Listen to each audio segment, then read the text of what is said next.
નમસ્કાર મિત્રો આ વિડીયોમાં આપણે જોવાના છીએ માનવ ગરિમા યોજનામાં ઓનલાઈન ફોર્મ કઈ રીતે ભરી શકાય એ હું તમને પ્રેક્ટિકલ ફોર્મ ભરી બતાવીશ. તો ચાલો વિડીયોને ચાલુ કરીએ.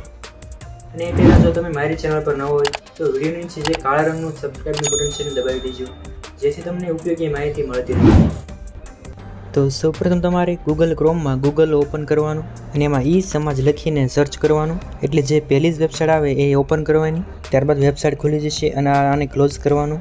આમાં તમે રજિસ્ટ્રેશન કર્યું હોય પહેલેથી તો તમે લોગિન થઈ શકો છો. અને જો તમે મારી જેમ આ વેબસાઇટ પર નવા હોય તો રજિસ્ટ્રેશન કરવાનું. તો એ માટે લોગિનની બટનની નીચે ન્યૂ યુઝર પ્લીઝ રજિસ્ટર હર એની ઉપર ક્લિક કરવાનું. એટલે આ પ્રકારનું પેજ ઓપન થશે. તો આમાં તમારે જે પણ વ્યક્તિનું ફોર્મ ભરવા માંગતા હોય એની પર્સનલ માહિતી ભરવાની. તો ફટાફટ આ બધી માહિતી ભરી રજિસ્ટર્ડ બટન પર ક્લિક કરવાનું. એ પછી આવું બોક્સ આવશે, આને કન્ફર્મ કરવાનું. ત્યારબાદ બીજું એક બોક્સ આવશે, આને ક્લોઝ કરવાનું. આ ક્યાંય કામનું નથી.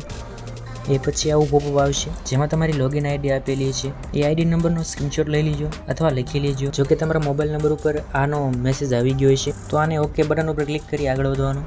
ત્યારબાદ મિત્રો તમારે અહીંયા યુઝર આઈડી નાખવાની, એની નીચે પાસવર્ડ નાખવાનો અને આ કેપ્ચા કોડ ભરી તમારે લોગિન બટન પર ક્લિક કરવાનું. ત્યાર પછી મિત્રો આ પ્રકારનું પેજ આવશે જેમાં અરજદારની પર્સનલ વિગતો ભરવાની, જેમ કે અરજદારનું પૂરું નામ ગુજરાતીમાં અને અંગ્રેજીમાં બંને ભાષામાં. એ પછી અરજદારના પિતા અથવા પતિનું નામ અંગ્રેજીમાં અને ગુજરાતીમાં. ત્યારબાદ આધાર કાર્ડ નંબર લખેલો જશે, જન્મ તારીખ એ પણ લખી જશે. એ પછી અરજદારની જાતિ એ પણ સિલેક્ટ થશે. ત્યારબાદ પેટા જાતિ તમારે સિલેક્ટ કરવાની. ત્યારબાદ મિત્રો તમારે ઈમેલ આપવું હોય તો આપી શકો. ફોન નંબર ફરજિયાત નથી, ઈમેલ ફરજિયાત નથી. એ પછી શારીરિક વિકલાંગતા છે, જો હોય તો હા કરો, નહીં તો ના કરો. એ પછી સફાઈ કામદાર કે તેના આશ્રિત છો, જો હોય તો હા, નહીં તો ના. ત્યારબાદ અહીંયા તમારે અરજદારનો ફોટો અપલોડ કરવાનો. તો આપણા અરજદારનો ફોટો અપલોડ થઈ ગયો છે. ત્યારબાદ નીચે આવવાનું, અરજદારનું સરનામું. તો એમાં પહેલાં તમારે અરજદારનું હાલનું સરનામું સિલેક્ટ કરવાનું, રાજ્યનું નામ સિલેક્ટ કર્યું છે. ત્યારબાદ જિલ્લાનું નામ સિલેક્ટ કરવાનું. જિલ્લો પસંદ કરશો એટલે 4 થી 5 સેકન્ડમાં તાલુકાનું નામ ખુલી જશે. તો એ રીતે ગામનું નામ સિલેક્ટ કરવાનું. પછી સરનામું અને છેલ્લે પિનકોડ. અને જો અરજદારનું હાલનું સરનામું અને કાયમી સરનામું બંને એક જ હોય તો ઉપર મુજબ લખ્યું છે એની સામે ટીક માર્ક કરવાનું. એટલે ઉપરની વિગતો અહીંયા ભરાઈ જશે. એ પછી તમારે બધી માહિતી એકવાર ચેક કરી લેવાની. અને જો તમને બધું બરાબર લાગે તો અપડેટ બટન ઉપર ક્લિક કરવાનું. તો મિત્રો અહીંયા તમારે 50% કામ પૂરું. તો હવે મિત્રો તમે ઈ સમાજની જે પણ યોજનાઓ ચાલુ છે એનું લિસ્ટ આવી જશે. તો એમાં તમે જોઈ શકો છો માનવ ગરિમા યોજના પણ છે. તો એમાં ક્લિક કરવાનું. એ પછી એક આવી માહિતીનું બોક્સ આવશે. જો તમારે વાંચવું હોય તો વાંચજો, નહીં તો ઓકે બટન ઉપર ક્લિક કરી આગળ વધો. તો ત્યાર પછી નંબર 1 વ્યક્તિગત માહિતી આવશે જેમાં તમારે રેશન કાર્ડ નંબર સિવાય બીજું કાંઈ પણ કરવાની જરૂર નહીં પડે. તો ત્યારબાદ નેક્સ્ટ બટન ઉપર ક્લિક કરવાનું. ત્યાર પછી નંબર 2 અરજીની વિગતો. તો એમાં પહેલાં તમારે ધંધાનું નામ સિલેક્ટ કરવાનું. જેમ કે મારે ઘરઘંટીની સહાય મેળવી છે તો હું આમાં ફ્લોર મિલ સિલેક્ટ કરીશ. જો તમારે સિલાઈ મશીન મેળવવું હોય તો દરજી કામ સિલેક્ટ કરો. એ પછી અન્ય વિગતોમાં જે અરજદારને લાગુ પડતો હોય એ સિલેક્ટ કરવાનું. જો આમાંથી એક પણ ઓપ્શન લાગુ ન પડતો હોય તો કાંઈ સિલેક્ટ કરવાનું નહીં. ત્યારબાદ અભ્યાસ સિલેક્ટ કરવાનો, જે પણ 10 પાસની નીચે 10 પાસની ઉપર. ત્યાર પછી વ્યવસાયલક્ષી તાલીમ લીધી હોય, ક્લાસ કર્યા હોય તો આ કરો, ન કર્યા હોય તો ના કરો. ત્યાર પછી કુટુંબના સભ્યોની સંખ્યા રેશન કાર્ડ પ્રમાણે.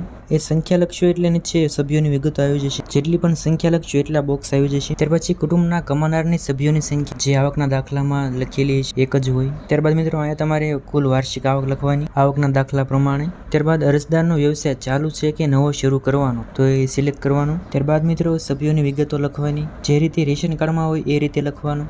નામ, સંબંધ, રેશન કાર્ડ નંબર, બધાનો Aadhaar card number, ration card number બધાનો એક જ આવશે. તો આ બધી વિગતો ભરી 7 નેક્સ્ટ બટન પર ક્લિક કરવાનું. ત્યારબાદ મિત્રો ડોક્યુમેન્ટ્સ અપલોડ કરવાના. તો એમાં સૌથી પહેલાં આધાર કાર્ડ નંબર લખવાનો. નંબર લખ્યા બાદ PDF અથવા ફોટો અપલોડ કરવાનો. મિત્રો ફોટો અથવા PDFમાં આધાર કાર્ડની બંને સાઈડ હોવી પડે. મિત્રો બધા ડોક્યુમેન્ટ સેમ બને એમ PDFમાં અપલોડ કરવા. ફોટોમાંથી PDF કઈ રીતે બને એના ઘણા સોફ્ટવેર પણ આવે છે. તો આ બધા ડોક્યુમેન્ટ્સની અગાઉ PDF બનાવીને રાખવી. અને મિત્રો આ ડોક્યુમેન્ટ્સની ફાઇલ સાઇઝ 1 MB કરતાં ઓછી હોવી પડે. તો મિત્રો ડોક્યુમેન્ટ સાઇઝ ઘટાડવા માટેની વેબસાઇટની લિંક વિડીયોની ડિસ્ક્રિપ્શનમાં છે. ત્યાંથી તમે માત્ર 4-5 સેકન્ડમાં સાઇઝ કમ્પ્રેસ કરી શકો છો. તો મિત્રો આ રીતે તમારે બધા ડોક્યુમેન્ટ્સ અપલોડ કરી લેવાના છે. અને મિત્રો સ્વ ઘોષણા પ્રમાણપત્ર ક્યાંથી મેળવવું અને કઈ રીતે ભરવું એના વિશેનો મેં અલગ વિડીયો બનાવેલો છે. એ વિડીયોની લિંક ડિસ્ક્રિપ્શન આપી દઈશ અથવા ઉપર આઈ બટનમાં આપી દઈશ, જે વિડીયોમાં પ્રેક્ટિકલ ફોર્મ ભરી બતાવ્યું છે. તો મિત્રો બધા અપલોડ થયા પછી નેક્સ્ટ બટન પર ક્લિક કરવાનું. ત્યારબાદ મિત્રો છેલ્લો ઓપ્શન એકરાર. આમાં તમારે ટિક માર્ક કરી વાંચવું હોય તો વાંચજો. સેવ એપ્લિકેશન બટન પર ક્લિક કરવાનું. ત્યાર પછી આવું એક ડાયલોગ બોક્સ આવશે તો એમાં કેસરી બટન ઉપર ક્લિક કરવાનું. ત્યારબાદ મિત્રો છેલ્લું પોપઅપ થેન્ક યુ અરજદારનું નામ હશે, અરજી નંબર હશે તો આ નંબરને લખી નાખવાનો અથવા સ્ક્રીનશોટ લઈ લેવાનો છે અને અરજી પ્રિન્ટ કરો બટન ઉપર ક્લિક કરવાનું. એટલે તમારી અરજીની પ્રિન્ટ આ PDF આવી જશે, એ તમારે ડાઉનલોડ કરી લેવાની છે. તો મિત્રો આ રીતે તમે માનવ ગરિમા યોજનામાં અરજી કરી શકો. આશા રાખું છું કે તમને આ વિડીયો ઉપયોગી બન્યો હશે. તો વિડીયોને લાઇક કરજો અને ચેનલને સબસ્ક્રાઈબ કરજો.